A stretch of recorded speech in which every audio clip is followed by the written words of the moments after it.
Are you confident? Do you have consistency? How much conviction do you have? I'm Daniel Gomez, the Confidence Architect, a business strategist, keynote speaker, executive coach, and best selling author. On the Daniel Gomez Inspire Show, we will help you unlock confidence to create consistency and develop conviction. Together, we will discover the key that unlocks your confidence. Welcome back to another episode of the Daniel Gomez Inspire Show, where we motivate you, we inspire you, and we educate you. And I'm excited. First of all, woo! This is the 100th episode of the Daniel Gomez Inspire Show. And I was really thinking about how am I going to celebrate this episode? Do I do it by myself? Do I have 20 million people? But I said, by God's grace, you're going to send me the right person. And this guy today, a dear friend of mine, brother in Christ, met him. We shared the stage at GSD in Atlanta. We just connected. Let's welcome to the Daniel Gomez Inspire Show, Mr. Brian Covey. Big round of applause. Woo! Boom, baby. Come on. Let's go. Brian, man. I was thinking about how am I going to do my 100th? And dude, this is a blessing to bring it in with you, brother. Introduce yourself to the Daniel Gomez Inspire Show. Well, first off, it's an honor. Like, we connected, and you know this. When you meet people in the energy, you're like, hold on. There's a reason why we connected, and you share that spirit. And for all of us in life, we have those people. They come in our life, sometimes seasons, sometimes longer, and we connected. So the feeling's mutual. I'm honored to be on the show. And dude, we're going to have fun today. Like I tell people, my journey is probably not that different than many of yours. And you'll hear some of that as I share openly about my story, my struggles, the wins as well. And the short version of my story, I'll tell you this, is I had a lot of success in sports, but equally as many successes. Cut from teams, failed, wanted to quit, did quit, came back, overcome a lot of demons, a lot of things in my life. I'm blessed today to have 3 kids, 15, 13, and 6. And my wife and I are celebrating 20 years. 20 years of marriage this year. Yeah. So come on. I mean, that for me is like, when I tell people who I am and what I do, I can't leave that out. And then obviously my faith. And I'll put a very unique plug. I don't share this on every show, but I grew up as a musician playing bass, and I found my way to Christ actually through playing in the praise and worship bands and taking some of my talents of playing music and then starting to actually be able to serve God in a better way. Really? Played in church for over a decade, man. Over 10 years, different churches, and what got us to Franklin, Tennessee, where we live today. And man, I love it. Well, I love your heart. Just we were there. We connected at the event, and then we had lunch at the VIP lunch. Just really, I felt your heart. And man, you're just a real deal. You know, I think the biggest myth, I want my audience to hear that sometimes God wants to bless us and really prosper people and have them be successful in business and become those millionaires and really have wealth. And so many people think they have the wrong idea, right? The misconception of money that all millionaires, all rich people are greedy. And that's furthest from the truth, because you're very successful in business and you're a wealthy guy. And I say that because I want the audience to understand that you need to get rid of that lie in your mind that people told you that rich people are jerks, rich people are lying. Yeah. Brian, what's your perspective on that? Because, man, you give your love. Why do you think so many people buy into that falsehood about money, just that rich people are greedy and they're just not people you want to be around? Because I want to be around you, man, and you're the nicest guy. I mean, so let's go back to like probably all of us as kids, and you would see people with money. And I think inherently in us, there is jealousy, right? And so I know for me, you would see people that had things you wanted to have, whether it was the clothes, the shoes, all of that stuff. And I remember even as a kid showing up, my parents didn't have the nicest car, and you show up to school and you're kind of embarrassed with the car. And then, you're going to school and you don't have the clothes that the rich kids have and all that. And you start to almost, in a way, it creates this self-worth, unfortunately in school, of this identity that you're being, in a way, forced to create. And we see that, we're like, oh, the rich kids are the popular kids. And in my family, I don't know about you, but we didn't really talk about money. Like, it wasn't, it was kind of like a bad thing. Like, and if you think about in the Bible, like, money is talked about. Jesus talks about money a lot. Yes. But it wasn't talked about in church other than in context of giving this and you've got to do this. And it was very, at least my upbringing, Southern Baptist, right? Money was not talked about in a way of how you could use it as a tool to benefit and prosper and serve others on a bigger scale. Like money was never talked about as a tool. It was always like, oh, if you've got money, be careful. It's the root of all evil, right? And you start to believe this stuff. And so for many of us, we have to shift our mindset and our paradigm. And I actually went to school, Fulgham College of Business and Economics, and started to learn about money. And I started to surround myself with people that did have a generous heart. And for a lot of us, you need to get around people that are truly wealthy, not just in the numbers, right? Not just in their bank account, but find people that use money as a tool, which I've learned over the past several years to really, I love what you said there, because so many times, I think especially now with social media, you have people like on Instagram that I've seen, and they're flaunting hundreds. And from what I've seen, those people ain't wealthy, right? They got a big score, maybe a big contract, and they come across $20,000, $30,000, and to them, it's the most money they've ever had. But they still got that poor-minded DNA, right? That poor-minded financial inner economy. So they're flaunting this, and it just puts a bad taste in the people that are maybe trying to consider to go there. And it's like, nah, I don't want to be that way. And what really hurts me is I do a lot of business coaching, and people don't realize this. Is I say, look, if you don't change your relationship with money, you're not going to succeed. They're like, well, what do you mean? I'm like, well, what do you think? You want to be in business? Yes. I said, well, then the sales that you make, they're going to give you money. Subconsciously, you're going to deflect the sales, you're going to deflect the revenue, and you're going to self-sabotage your business because you think, just like you said right now, Brian, the biggest lie, money is the root of all evil. Yeah, it ain't true. And I love what you said there, because we need to change our mindset around it. And what I started to realize, especially as a dad now, it's important I teach my kids, the next generation of our family, that money is a great thing. It's great to earn it. It's great to understand how to make more of it. And it's also even better to be able to do things out in the world that you couldn't do. And so I share this story, Daniel. People listening, yes, you may see the things now. You can pick off the fake ones. I'll just tell you, you'll know when they're fake. And what I've learned is 2007, 2008 brought my wife and I to our knees, like literally the financial collapse. I was in the mortgage industry, still am. I was going up, up, up. Career was rising. We lost it all. And when I mean it all, like 401k, house, everything, and had to start over. And I learned in that moment, I was chasing money for the wrong reasons. I didn't understand it even yet, because my upbringing and people I was around, I didn't understand it. Once I started to understand that and how money could be used for good, man, the last 10, 15 years, it's really started to shape who I am. And I think if you allow money to come in and flow out, and you're wise with it, and you're always studying the people that are good with money, creating and also leveraging it to do good in the world, you can be the one person in your circle and your family that changes everybody around you. Yeah. And that's what we need, more of those people. I want to be one of those people that I don't need to flaunt what I have. Like, I know what I have. I'm happy, but I also believe I can do more. And if God's going to trust me with that, then I need to be responsible for that. Not only how I earn it, but also how I deploy it back in the world. I love what you just said, because I think of a younger Daniel Gomez. I think I was pretty arrogant. I'm just gonna Too. people see me now, they're like, that was you. I'm like, I was when I think when I left the car business, the automotive industry, my ego was bigger than my head. My ego was, I couldn't get through the door. And that's just the type of environment that I was in. And then of course, talking about associations, a close friend of mine at the time, he was one of those that would always flaunt his $100 bills. And I'd be like, you're right. You kind of mimic the people you're like. And we'd be stupid and post pictures on Facebook, and it wasn't right. But now that I look back, people that do that, that was me projecting my insecurities, saying that, hey, I'm successful. I have money. And really at the time, I mean, I did have a little bit of money, but I wasn't, to say, wealthy. But in my own insecurities, I was doing that. And I love that you said that, because now that I'm down the road 5, 6 years later, really been working on myself, I'm like, I realized that once I shifted my perspective myself and healed myself, I don't have to flaunt it.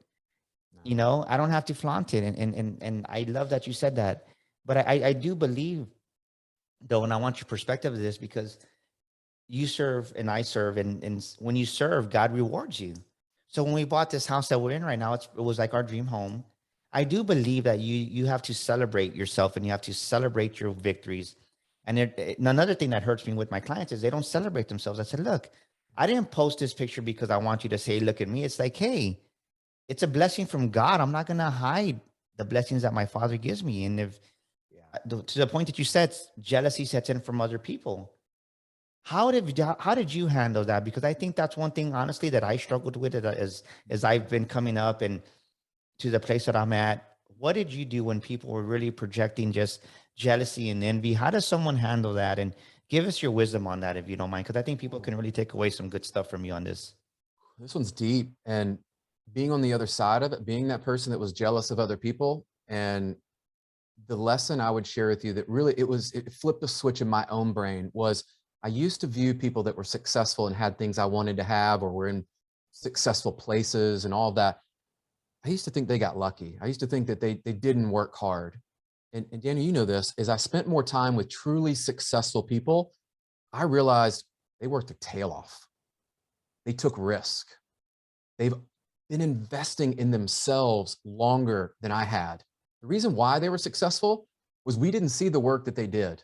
And I look back to my athlete days of the reason why some of us that I went on to play professional soccer and played at a high level in college and all this stuff was people didn't see when I would train at 5 a.m. and go run. They didn't see me staying after practice. They didn't see the players that did that. And so once I started to realize, oh, wow, Brian, it's always been in front of you.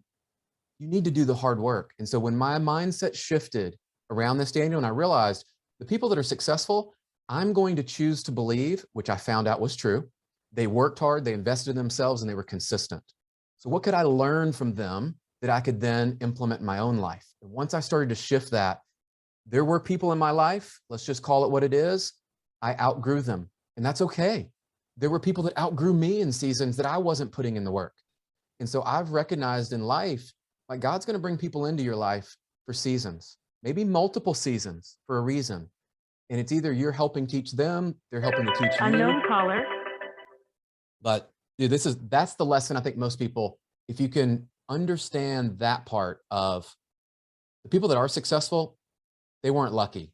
You know, they say, what is it? Luck is when preparation meets hard work.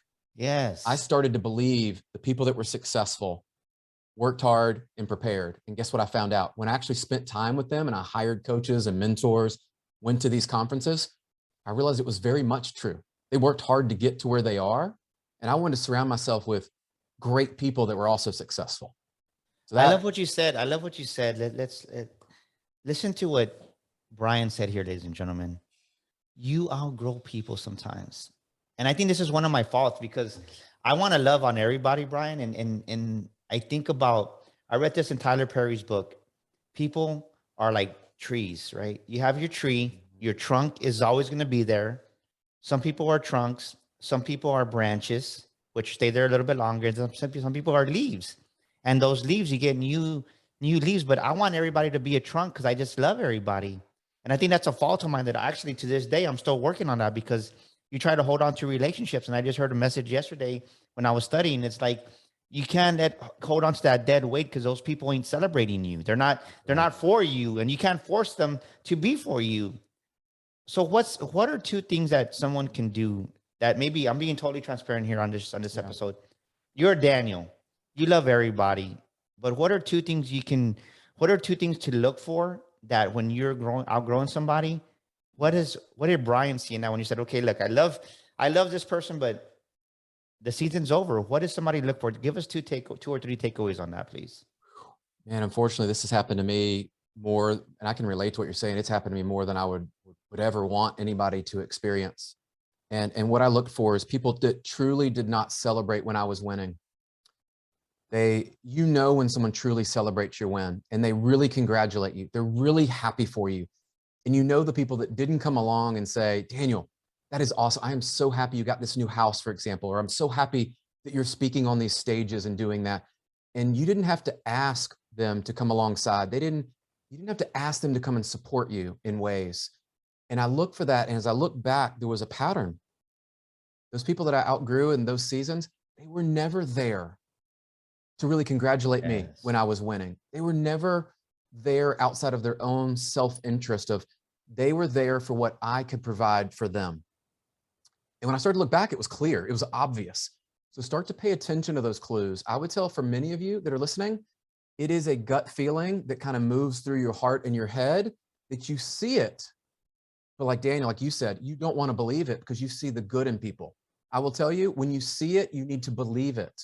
And it is not that they are a bad person. So let me be clear. It is not that I'm going to look at that person and go, wow, they're now a bad person. No, they just, in this season, this is where I'm growing. This is where I'm going.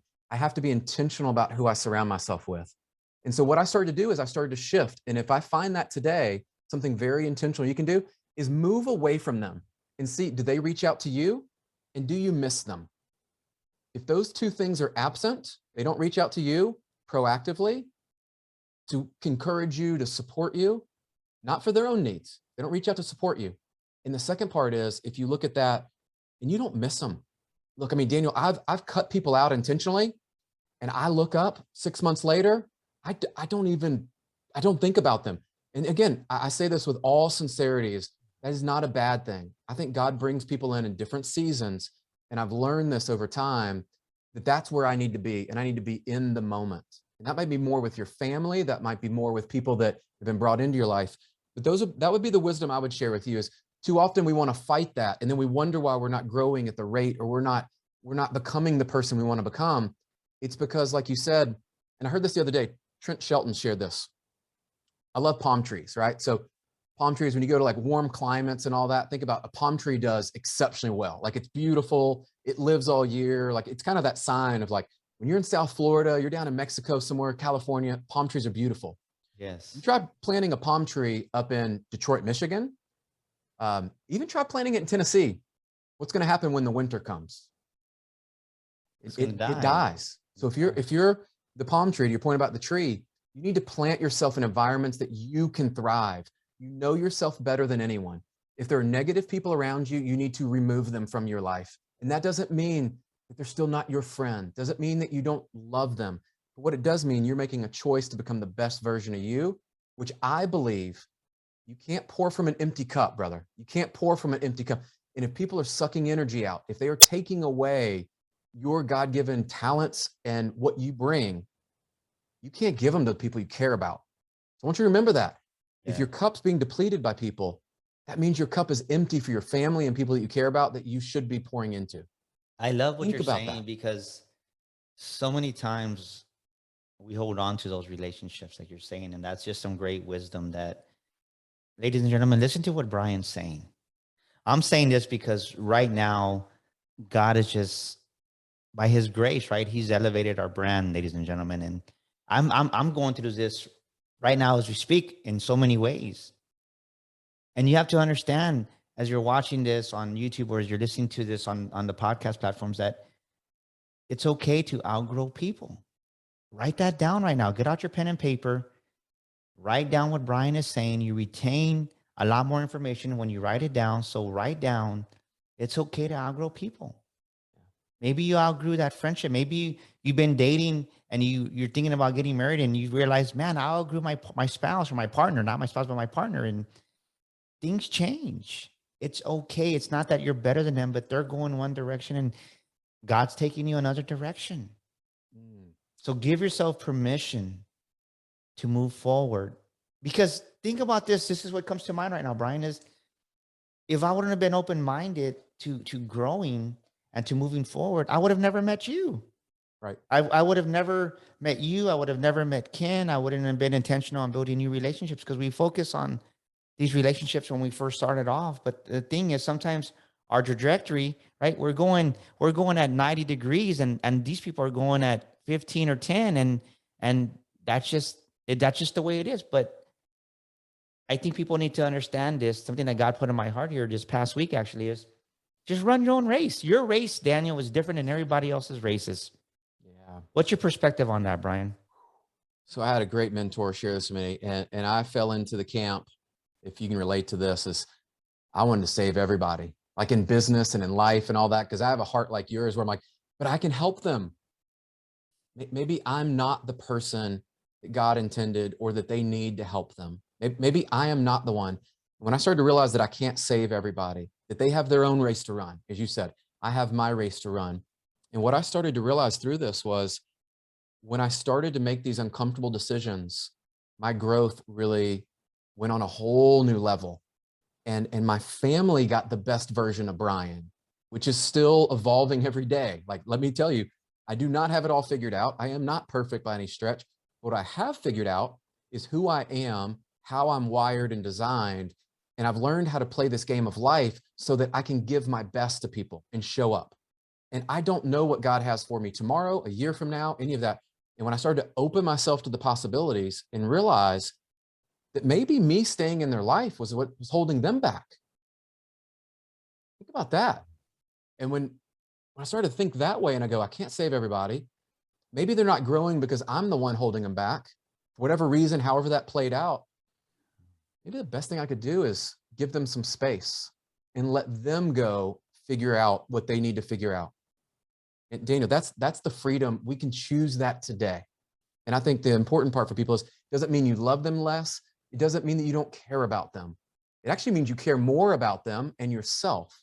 And I think too often I was taught, and people, that you're being selfish. It is absolutely not selfish to take care of yourself so that you have the best version of you for your family and those around you. That is not selfish. That's what the world needs. Instead of waiting for someone to come save us or do the work for us, we have to do it. Yes, I love that, because I think just what we're talking about, it's a beautiful thing, because you allow yourself, you give yourself permission to move forward. And that's, if you're not experiencing it, and I think this is what maybe people need to hear what we're talking about, is in those old relationships, a lot of times there's not new experiences. But when you get these new relationships, these new connections that God puts you in, you have new experiences. You find yourself in Atlanta, and you find yourself just like, wow, this is pretty amazing. And it's like, man, and I think about how many times in my life I missed out on those experiences. So ladies and gentlemen, listen to what Brian is saying. You have to be experiencing the new. And sometimes to experience the new, you need to put yourself in a newer proximity with different people. Because if not, you're missing out. And like we started off this conversation, when you associate with those higher level people in business, because let's face it, we want everybody, and not that anybody's better, but there is people that think differently. Think about this. We're talking about sports, right? And you're a soccer player. Well, you got the semi-pro leagues in soccer. You got the kind of right professional league, and then you got now the MLS. Well, there's different calibers of players, is there not? Well, it's the same way you have different calibers of business people. And sometimes God's trying to take you, hey, Daniel, Brian, let's take you to the major league. Let's go out there. Let's go to the MLS. And it's like we're holding ourselves back because we want to hang around because we're winning with the kiddie park, right? We're winning here in junior high level. But God says, no, man, I want to take you to the MLS. And I love that, because you know what I've found? When you surround yourself with people like that, competition has always brought out better in me. Right? Like, you might take your licks, you might feel like you're not there and you're not on that level, but the longer you're doing that, you know, my daughter's doing that right now, by the way. She got moved up in her club team. And so she's playing with girls that were on a higher level. Well, guess what? In a month, I can already see her progress. I can see her decision-making, her speed, her understanding the game. The only way for her to continue to get better, surround yourself with players that are going to challenge you. So if you're not being challenged, you're in a season that you need to step out of that comfort zone and challenge yourself. That's how we grow. Yeah, I was just working on my new course, right? Because I'm working on my new course. I got my new book coming out, and It's called The Makings of a Millionaire Mind. And I was talking about how once I joined, I was reluctant to do this because, right, as a human being, well, I can go play golf whenever I want. But once I joined the country club and I was playing at La Cantera, the conversations were different. Yeah. As to a free golf course, right? You just go out there and you pay. Or at a networking event where it's just like everybody just kind of like shows up. When you go to a place, it's a different level of thinking. Did you notice that? Right? I mean, and the thing is, what hurts my heart, going back to the money issue, is people think free is better, but free advice, let me tell you, sometimes free advice is not the best advice. In fact, I would say it's the worst advice. So by the fact that you're investing in yourself to maybe join a higher quality, for me, golf, just a golf proximity, golf place to go play. I was listening to this gentleman. I'm like, man, this guy knows what he's talking about. And I'm over here. I have record on my phone, and I go, hey, I'm not recording you, but I'm just recording our conversation. But it's like, what are your thoughts on that?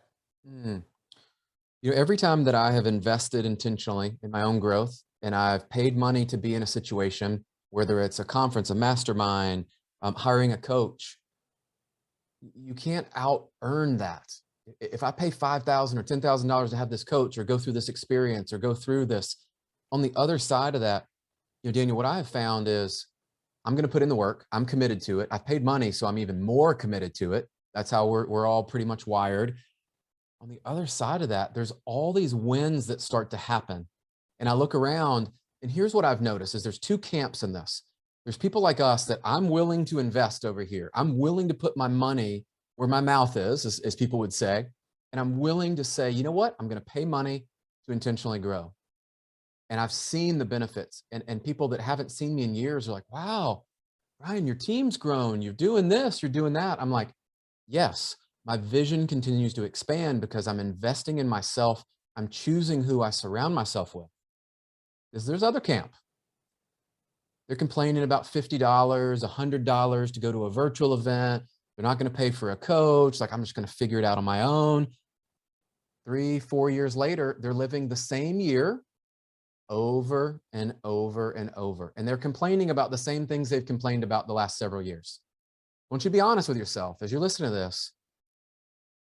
Which camp are you? Which camp really are you? And when I got honest about that, Daniel, I realized I talked a big game. And every once in a while, I would dip my toe in the water and invest a little bit. Dude, when I got all in on that, I can't keep up with the opportunities, honest. And I mean that not to brag, but I'm just telling you real life. I'm a normal dude trying to build a business over here. About 5 years ago, I got very invested, put my money where I wanted to be, and started to hire people. Now, not all those coaches have I retained over 5 years. Some come and go like seasons. Yes. I'm always looking for, like, okay, who can help me gain the knowledge and help me get better? That's the difference between winners and people that want to win. Yes. I love that, man. Winners. Yeah. You That's know, just real talk, dude. You're Real saying talk. that, and it's because I was praying for my next coach. I said, well, God, I mean, I just came back right from GSD. I was in Scottsdale with Grant Cardone and Brandon Dawson and a lot of business with him. I said, there's something missing though. Like, what's missing in me? And I woke up one morning in prayer and God goes, call Karen. She's going to help you. Has nothing to do with business, because sometimes the problem is us. What people don't realize is we have all the business knowledge. We have all the business savvy. And as I go into these organizations and we do sales training and communication, it's like, why does employee A do phenomenal and employee B, they have the same training, same environment, same pay plan? Why does one prosper more? Because it's an inside job. Mm-hmm. And people don't realize that if you're not right, if you don't go deeper, and I want your opinion on this. I believe as God is creating us to be these skyscrapers, or we're going from a 50-story high rise to a 100-story high rise to a 200-story high rise. Mm-hmm. You have to go deeper within your soul. You have to go deeper and deal with those issues, those traumas that haven't been dealt. And that's where I'm at. I'm just being totally honest. Mm-hmm. And I didn't realize, like, I had a couple of sessions with her already, and I'm like, this is what I needed. It wasn't the business part, because the issue was Daniel.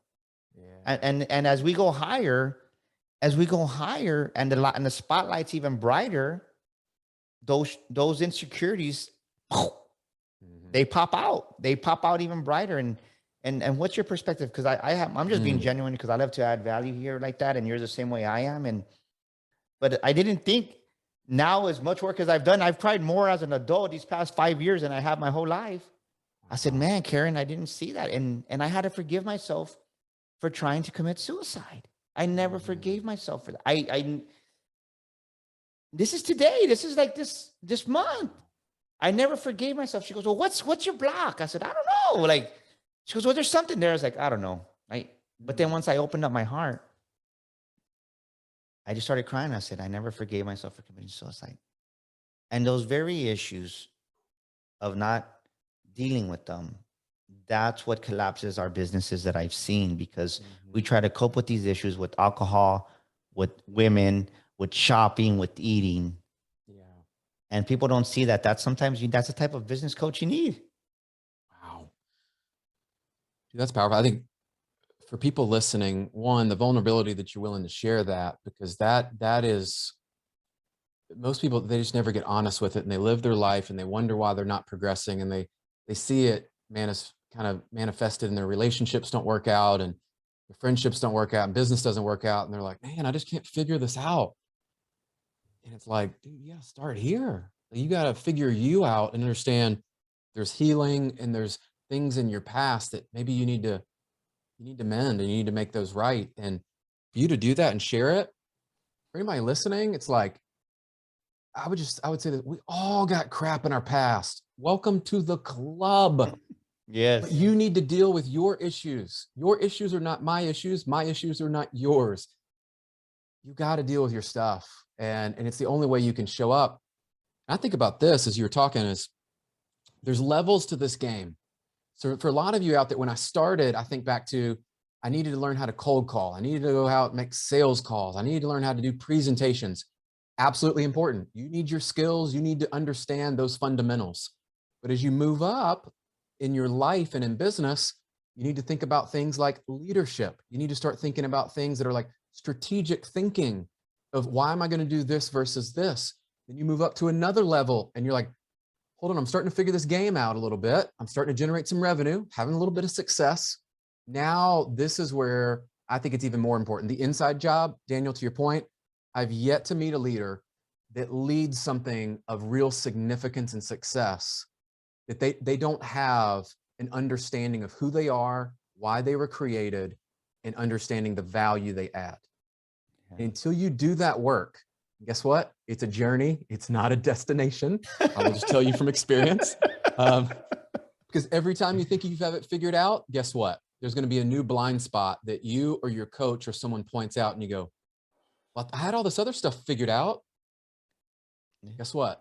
That's God, I think, revealing to you, hey, I want you to go to this next level and have a greater impact, but we got to work on this first. You're going to need Yes. these skills. You're going to need this. Dude, think about for us. Like, started a podcast 2 years ago. I just started doing some of the speaking stuff and all that. And let's be real, I'm very uncomfortable with some of that stuff because it's new to me. And all of us, we're new and we're like, oh, I'm going to suck at this. I'm not going to be good at it. Well, if you want to get better faster, let me just give you the secret. Just let's cut through the noise.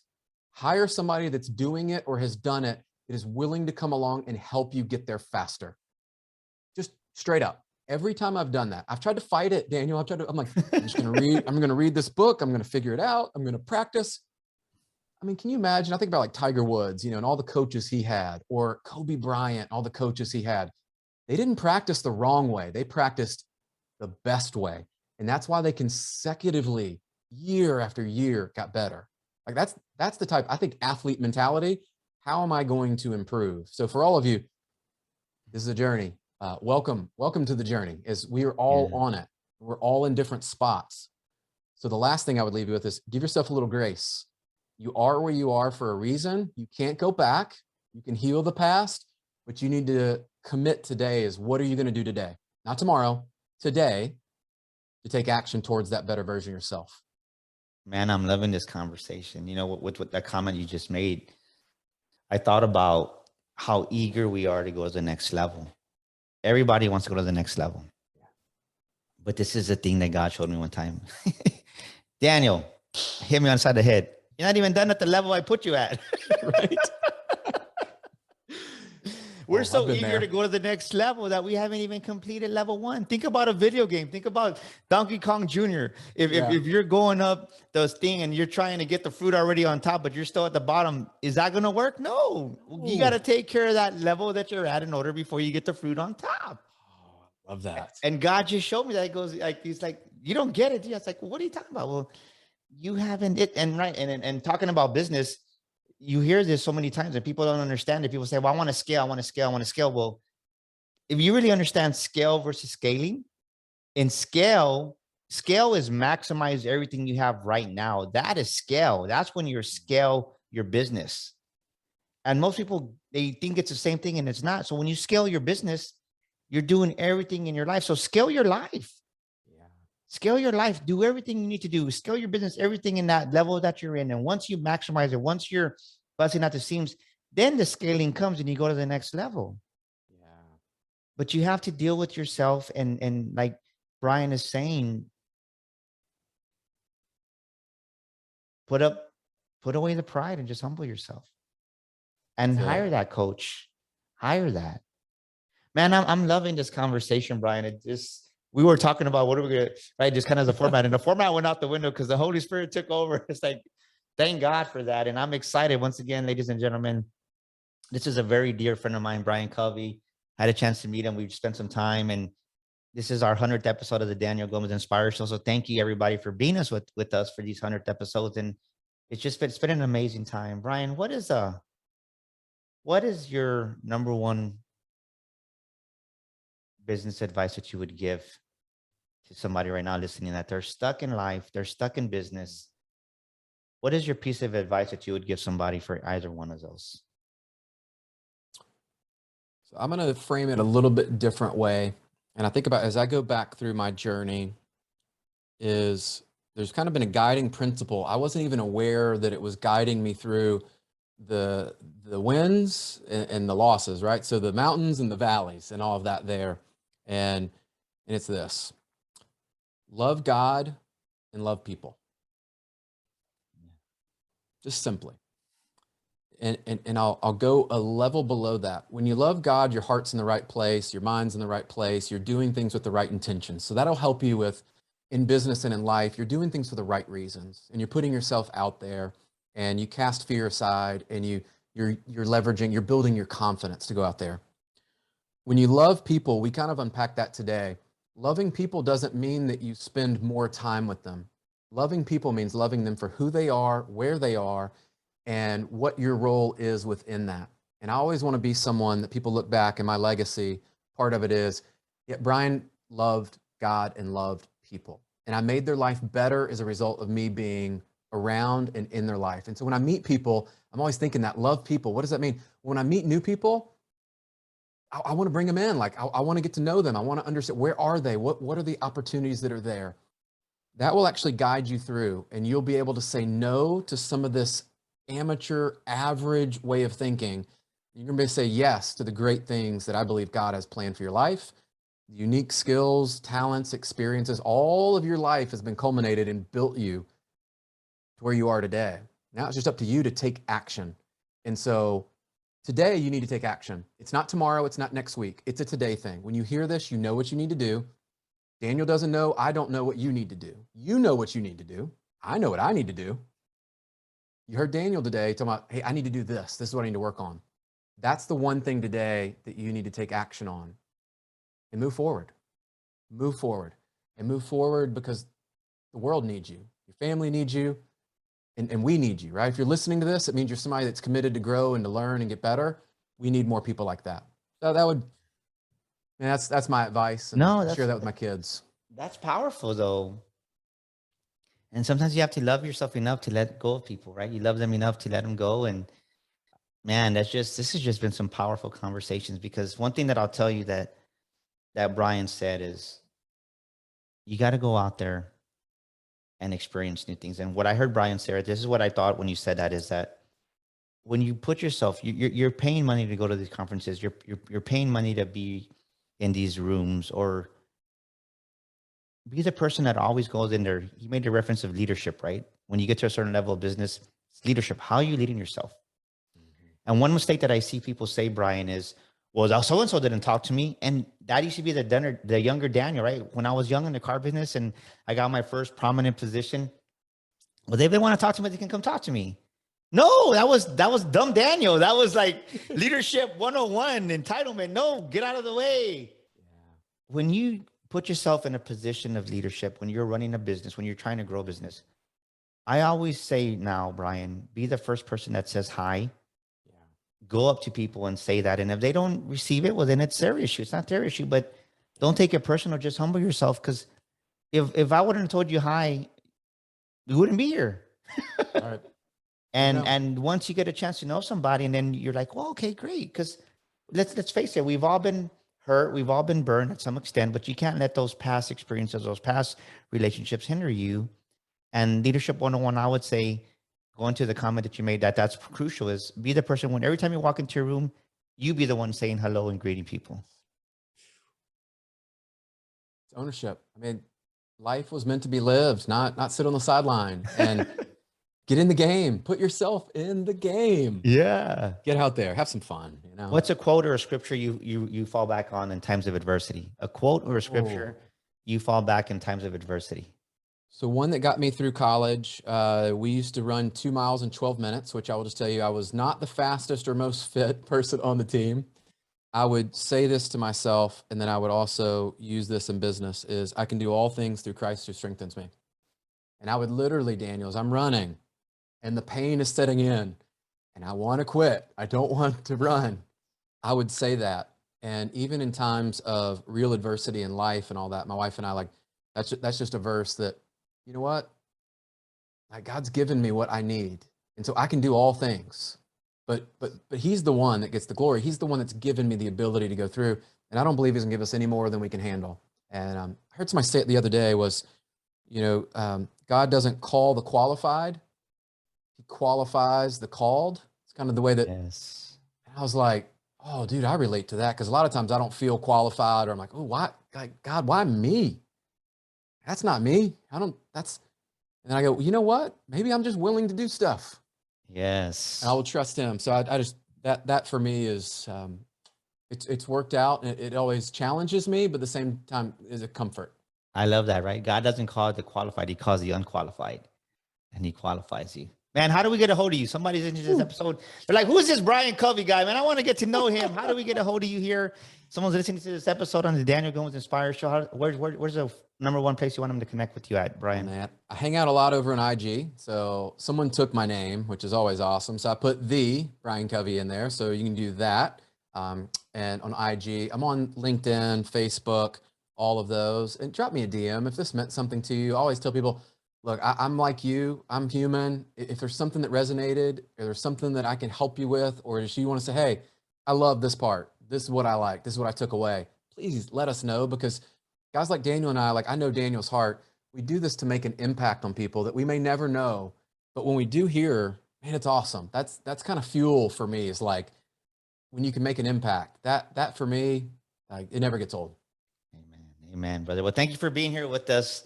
Man, it was an amazing time. Just my biggest takeaway is, ladies and gentlemen, people sometimes come in seasons. That's what I'm taking away from this episode. And then because of this episode, I'm giving myself permission to move forward and now grow some people. And not that it's a bad thing, but you can't love people that don't want to be loved sometimes. And remember this, you're not a mistake. You're listening to this episode for a reason. That's a wrap for our episode this week, ladies and gentlemen.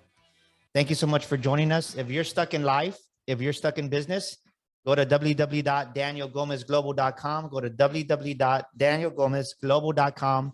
Send us a message there with our entrepreneurship, that free assessment we give you there. And I want to give you a complimentary discovery session. And that's my gift to you to help you get unstuck. Send us a message through our website at contacts. Until then, next time, we'll see you here on the Daniel Gomez Inspire Show. And once again, thank you. Thank you so much for celebrating episode 100 with me and my dear friend, Brian Covey. Woo woo! We'll see you next week here on the Daniel Gomez Inspire Show. This is Daniel Gomez, and thank you so much for tuning into our show today.